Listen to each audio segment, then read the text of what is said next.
All right, sports card sellers, how's it going? Just in this video, we're going to go over kind of what I've learned in the past 5 months of setting up an eBay store. Just what's worked for me. Again, everyone has their own preference, but this is again just what's worked for me. So first, I would say obviously picking a store name, pick something that is catchy, something that's close to you. This is really up to you 100%. No one can tell you yay or nay on your name. Again, you're responsible for that. So that's really the first step, thinking about that. Second, make sure that you have a vast variety of inventory. So, I mean, could you open a store with, you know, 10 cards, 20 cards, 50 cards? Sure, you could. You could post them all, but they're not all going to sell. So you may sell five of those, right? You take that money that you sold, you go out and buy some other ones, maybe some cracked ice cards, something that's more catchy to customers to try to make more sales. So that would be the next thing. Build inventory. There's a couple ways you can do this, and for me, uh, again, I was buying cards way before I even decided that, hey, I kind of want to sell them because I don't have any use for some of the cards that I don't collect.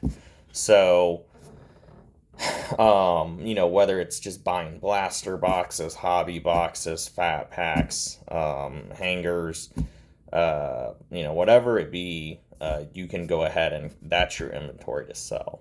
On top of it, if you go to any sports card shows, there are a lot of dollar bins you can go to, look through there. I actually remember a card show I went to, I want to say about a month ago now. I picked up probably 10 cracked ice, purple cracked ice cards, and some blue cracked ice cards for $1.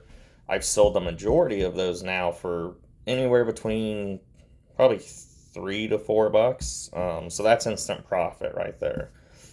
So that's another tip. Dollar card boxes, build your inventory up as much as you can. The more inventory you have, the better options you're giving your customers to look at other cards, and better option for you to sell something, right? The more you have, the better chance you have of selling something.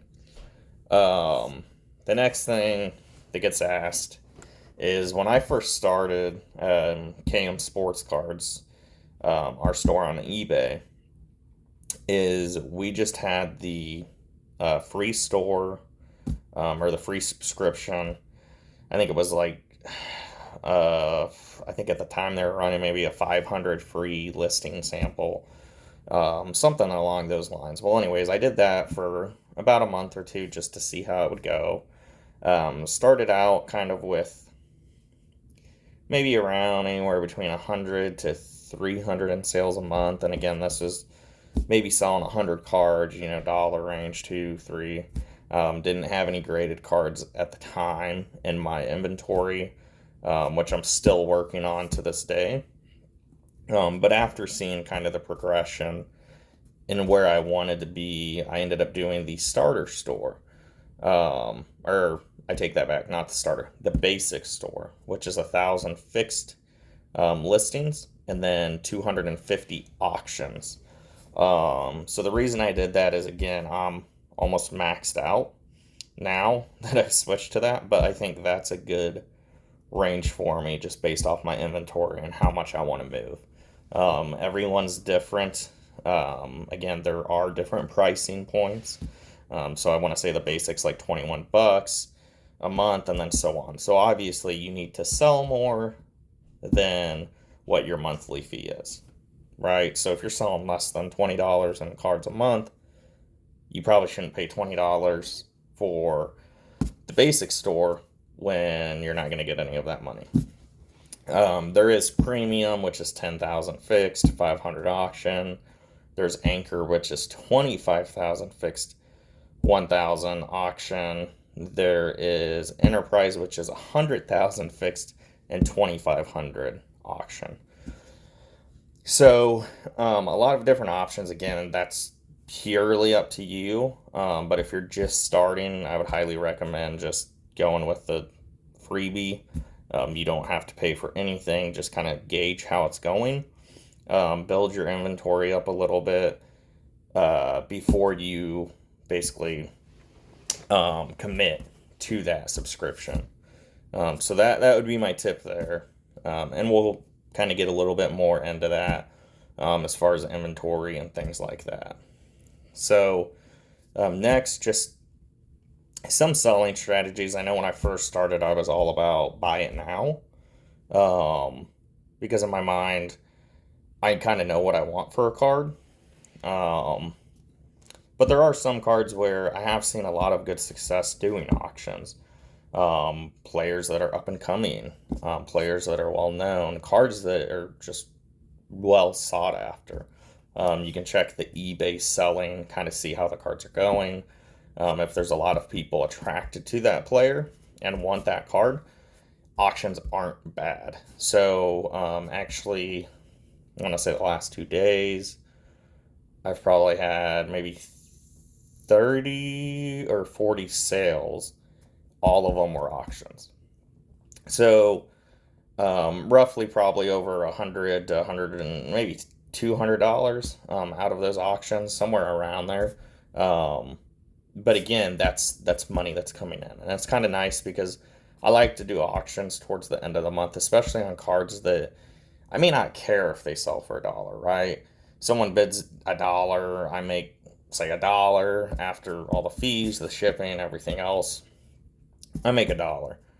Well, there's 7 days left in the month. I start posting all auctions. When the month ends, those auctions are all ending. So say I have 50 of those that I just posted. Those all end. 30 of them have bids. That's, $30. Not much, but that's $30 you didn't have. Again, some of them could go for more. It just depends on who's bidding.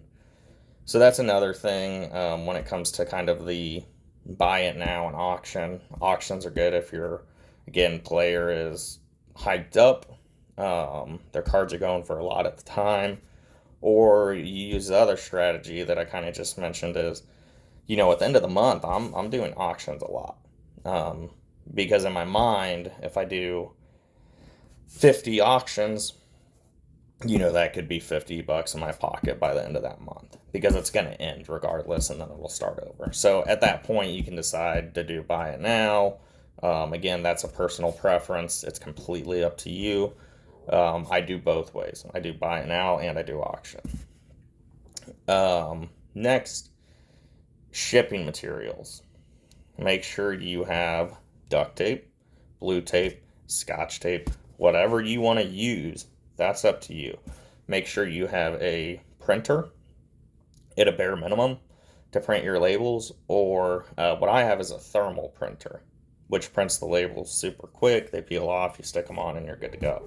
So we actually use these bubble mailers to mail out all our cards.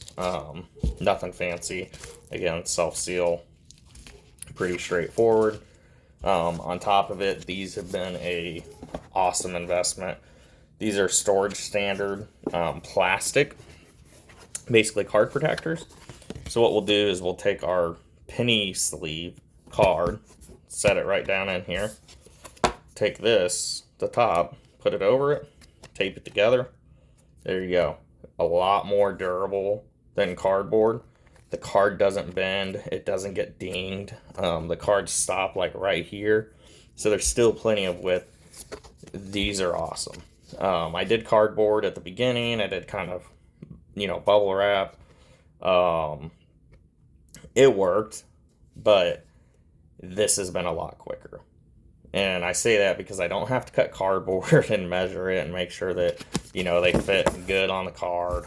Not like it takes a bunch of time, but these are they just look nice. So when your customer receives this is what they're getting. They're pulling it out. They can see their card in here. They're just cutting the tape. peeling it up. There's their card, perfect condition. That's it. So these have been awesome. Storage standard trading card protectors.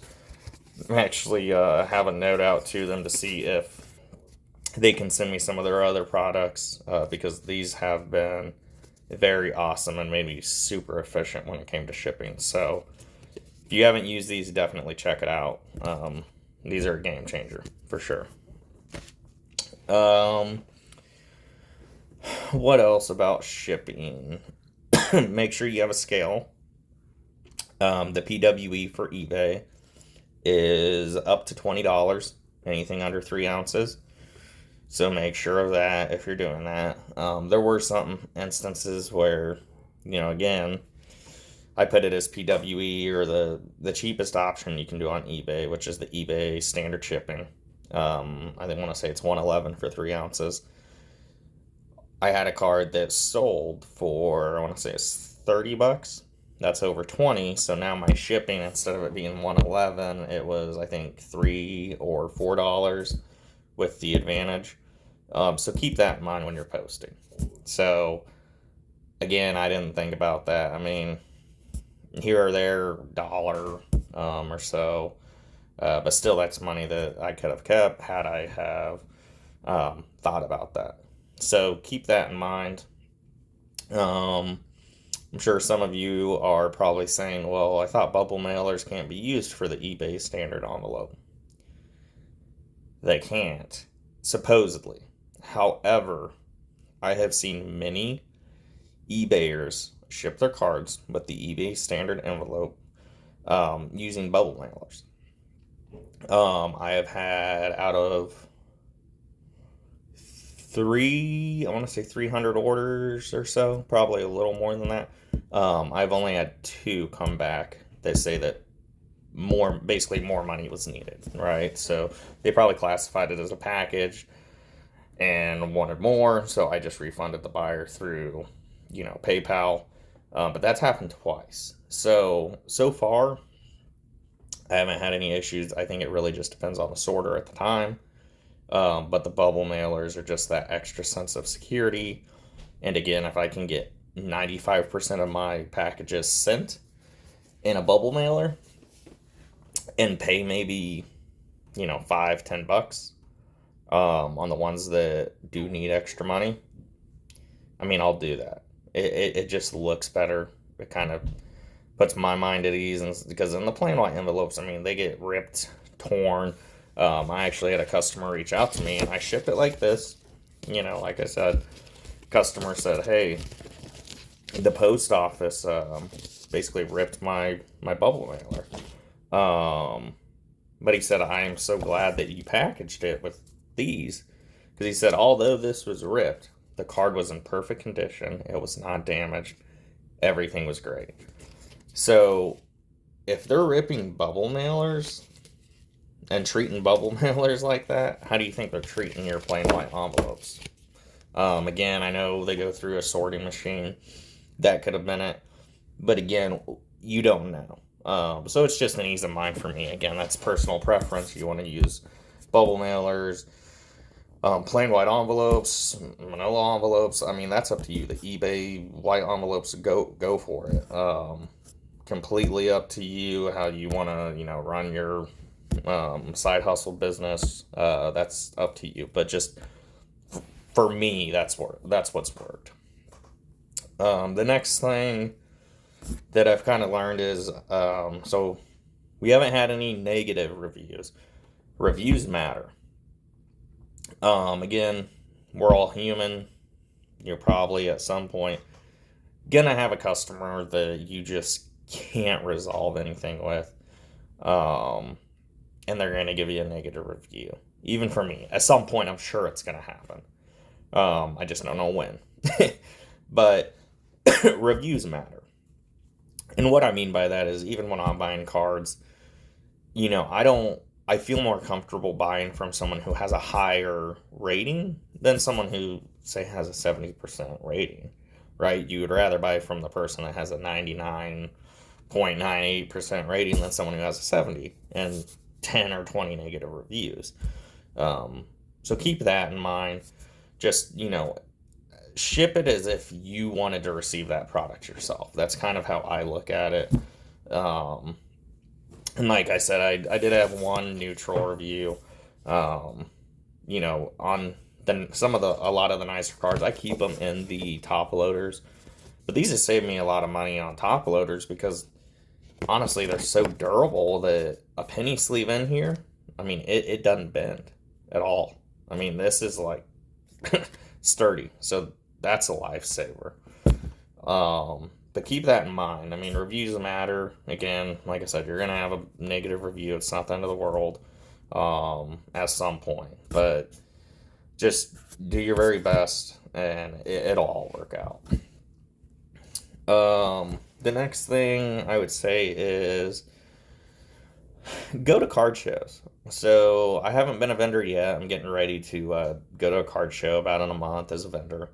And I would say the first couple I think I went to, just get a feel for it. Kind of understand what people are selling, kind of see how people are setting up, um, and look at their inventory. Because when I went, I was kind of surprised, honestly, just because I didn't think I had enough inventory or enough good cards. I mean, I thought I don't want to say made fun of, but people would be like, why is this guy here? Um, but you can sell whatever you want. And it's up to you when you think you're ready. But going to card shows not only helps get your name out there, you get to look at inventory that you could buy for cheap. Sorry. And you get to see what everyone else is, again, kind of selling. So then you can physically know, okay, there's a lot of Brock Purdy cards. I should probably look for him. Or, there's a lot of Mike Trout cards that are getting sold, or Shohei Ohtani. It just kind of gives you that good gauge and lets you know what people are selling their stuff for, too. So it's not bad. In my opinion, it was awesome. One thing that I think I'm going to do, which I didn't see any people do this, but I want to get like a little QR code that will allow people to go directly to our store, KM Sports Cards, and look at our inventory. Because let's be honest, I mean, the longer you collect cards, especially, being a kid till now, you're not going to bring every single card you have with you. You could, you're probably not. That's just 100% transparency. Probably not going to happen. So by giving them this QR code, if I don't have something specific there, or they say, hey, I'm really looking for this player, I didn't see a whole lot of them. Do you have any others? Feel free to check my store out. And they can filter and look and see. So you're just directing people that are already looking for cards to your store as well. So it's kind of like a win-win. So I didn't see anyone really do that or have any cards or, kind of letting them know like, hey, here's a card, you can call me. Here's my shop or, anything like that. So I was kind of surprised by that. So that's my idea, just to kind of divert traffic more. And again, make it a win-win for me. From what I can see, just talking to some of the people at the card shows, you're going to make a lot more money on dollar boxes than you are your graded cards. Which, again, makes sense. Just depends what you're looking for. So and I'll let you know how that goes as I get closer. And once I actually go to it as a vendor for the first time, I'll post a video and just, again, kind of provide what I'm doing now, a little feedback on maybe what I could have done better, how I prepared, anything that will help you guys. Again, I'm new in it, so this isn't anything official, but just another perspective for you guys. The last thing we'll talk about, because we're approaching 20 minutes, is just sustainability. So in order to sustain what you're doing, I would say for me, what really helped me out was, again, making those sales just off, dollar cards, $2 cards, nothing fancy. I got enough money to where I said, okay, My first order, and I posted a video, my first order of graded cards, um, sent them into CGC to be graded. First batch I'd ever sent off. Because in my mind, I was like, I have a big variety of $1 to, let's just say, $10 cards, but I don't have any graded cards. I didn't have any.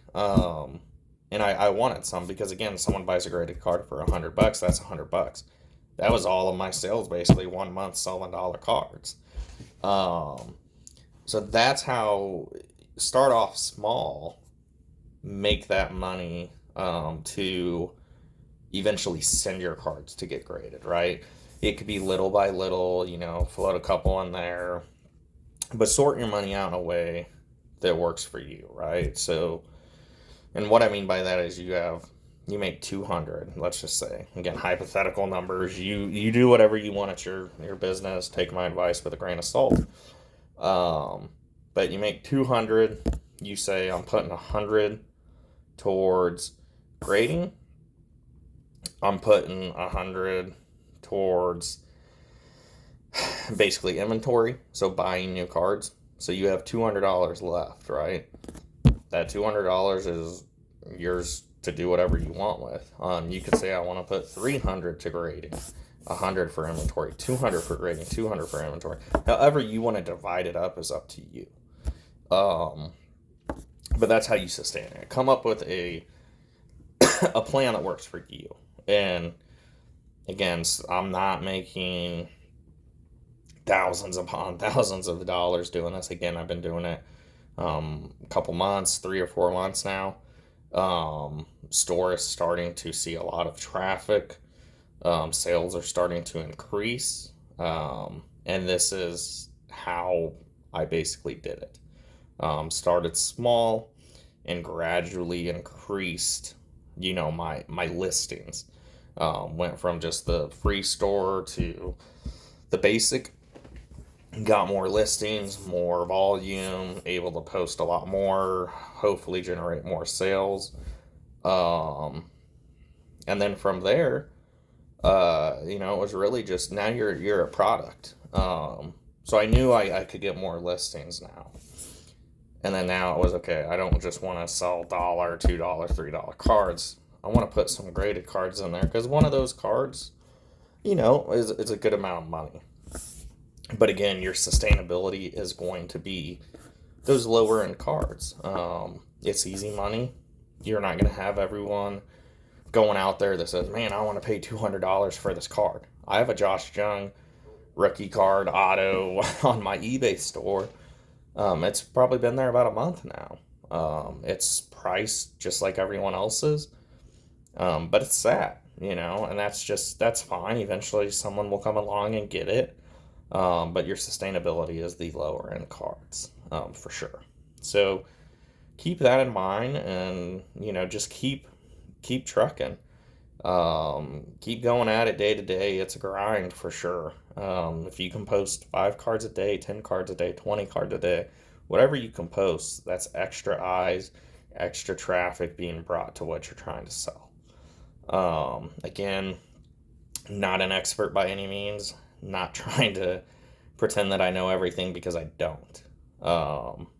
But just trying to help everyone else who is, trying to get started and just don't really know kind of what to look for, what to do. These are just things that have worked for me. Again, if you have any comments, please post them. Let me know what's worked for you. I'd definitely be interested to see if we kind of have the same ideas or maybe different ideas. Everyone's different, and I've heard different, thoughts about what's worked for other people. So definitely post those. If you have time, visit our store. Check out the Storage Standard trading card plastic protectors. These are awesome. Just check those out. And again, I'll see you guys next time. I'll let you know how the card show goes.